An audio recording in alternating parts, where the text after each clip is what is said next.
ఓం శ్రీ మహాగణాధిపతయే నమః. ఓం శ్రీ గురుభ్యో నమః. ఓం నమశివాయ. శివపురాణంలో ఈరోజు మధు కైటబుల గురించి తెలుసుకుందాం. గురుదేవ, మాయ నుండి విడివడ్డ శ్రీ మహావిష్ణువు మధు కైటబ సంహారము చేశాడు అన్నారు కదా, ఆ వృత్తాంతాన్ని కాస్త వివరించండి అన్నాడు కృష్ణశర్మ. వివరించటం ప్రారంభించాడు రత్నాకరుడు. సృష్టి ప్రారంభం కాకముందరి మాట. క్షీరసాగరంలో శ్రీ మహావిష్ణువు శేషసాయి అయి నిద్రిస్తున్నాడు. ఆయన చెవిలో నుంచి వచ్చిన గుబిలి నుండి మధుకైటబులు అనే రాక్షసులు జన్మించారు. వారిద్దరూ నీటిలో ఆడుతూ, ఇంత నీరు ఎక్కడి నుండి వచ్చింది? ఈ నీటికి ఆధారం ఏమిటి? మన పుట్టుకకు కారణం ఏమిటి అని ఆలోచిస్తున్నారు. ఇంతలో వాగ్బీజం వినిపించింది. దాన్నే మంత్రంగా తీసుకుని 1000 సంవత్సరాలు తపస్సు చేశారు. వారి తపస్సుకు మెచ్చి పరమేశ్వరుడు ప్రత్యక్షమై ఏం వరం కావాలో కోరుకోమన్నాడు.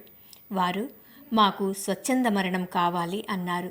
తథాస్తు అన్నాడు పరమేశ్వరుడు. వారు ఆ విధంగా నీటిలో తిరుగుతూ పద్మాసనుడైన బ్రహ్మను చూసి, మాతో యుద్ధానికి రా అన్నారు. బ్రహ్మ మాట్లాడలేదు. దాంతో రాక్షసులు రెచ్చిపోయి, మాతో యుద్ధం చేస్తావా లేక చస్తావా అంటూ మీదికి ఎగురుతున్నారు. అది చూసిన బ్రహ్మ పద్మాసనం వదిలిపెట్టి దానికి ఆడకుండా క్రిందికి దిగాడు. అక్కడ విష్ణుమూర్తి యోగనిద్రలో ఉన్నాడు. తండ్రి, నువ్వు నిద్ర లేచి నన్ను రక్షించవలసింది అన్నాడు బ్రహ్మ. విష్ణువు లేవలేదు. ఎన్నిసార్లు పిలిచినా పలకలేదు. అప్పుడు అర్థమైంది బ్రహ్మకు, విష్ణువును యోగమాయ ఆవరించి ఉన్నది అని. ఆ మాయ వదిలితే గాని అతడు నిద్రలేవడు. బ్రహ్మదేవుడు పరిపరి విధాలా ఆ యోగమాయను ప్రార్థించాడు. బ్రహ్మదేవుని మొర ఆలకించిన యోగమాయ విష్ణువును వదిలింది.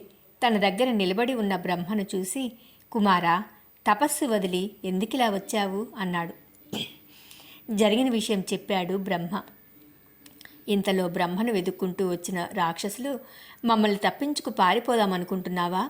రా, మాతో యుద్ధానికి అన్నారు. విష్ణుమూర్తి తన కుమారుణ్ణి తన వెనుక దాచివేసి, నేనుండగా అతనిని ఏమీ చేయలేరు అన్నాడు. అదే అదనుగా తీసుకుని విష్ణుమూర్తితో పోరుకు సిద్ధపడ్డారు రాక్షసులు. ముందుగా మొదటివాడు విష్ణువుతో యుద్ధం చేస్తున్నాడు. చోద్యం చూస్తున్నాడు రెండవవాడు. ఇలా కొన్ని సంవత్సరాలు గడిచాయి. మొదటివాడు బాగా అలసిపోయాడు. రెండవవాడు యుద్ధానికి వెళ్ళాడు. మొదటివాడు విశ్రాంతి తీసుకుంటున్నాడు. ఈ రకంగా ఒకరి తర్వాత ఒకరు యుద్ధం చేస్తున్నారు. విష్ణుమూర్తికి మాత్రం విశ్రాంతి లేదు.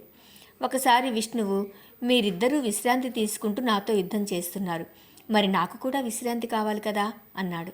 సరే అన్నారు మధుకైటబులు. విశ్రాంతి తీసుకునే సమయంలో పరమేశ్వరుని ప్రార్థించాడు శ్రీ మహావిష్ణువు. యోగమాయ నీకు సహకరిస్తుంది, వాళ్ళని మాయోపాయంతో జయించు అన్నాడు పరమేశ్వరుడు. ఈసారి యుద్ధం ఆరంభమైంది. ఒక్క దెబ్బతో రాక్షసులను క్రింద పడేశాడు శ్రీ మహావిష్ణువు.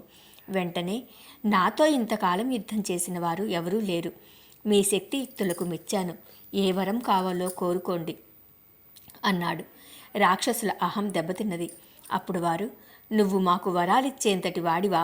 మేము నీకు వరమిస్తాం, ఏం కావాలో కోరుకో అన్నారు. ఆ మాట విన్న శ్రీ మహావిష్ణువు అవకాశం వదులుకోదలుచుకోలేదు. మీరు నా చేతిలో చావాలి అన్నాడు.